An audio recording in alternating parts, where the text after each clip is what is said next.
دا چې بنو هاشم چې کم دی سیدان دی ته زکات نشي ورکولی. حدیث مبارک کې راځي نبی علیہ الصلوۃ والسلام فرمایلی دي ان الله حرم علیکم قصالة الناس واوساخهم.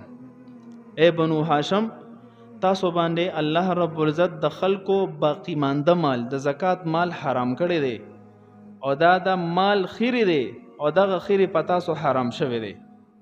وعوضکم منها بخمس الخمس. او اے بنو هاشم تاسو ته الله رب العزت د دې په بدله کې د مال غنیمت د 15 حصہ تاسو د پاره مقرر کړی دا.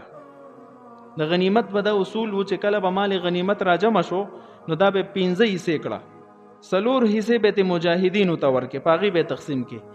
کوم یو حصہ چې په پات شو دک یو حصہ به بیا ځان له 15 حصے کا، داغه 15 حصو یو حصہ به بیا بنو هاشم ته ورکوله. نو دا د غنیمت مال د بنو هاشم د پاره بیا جایز وو.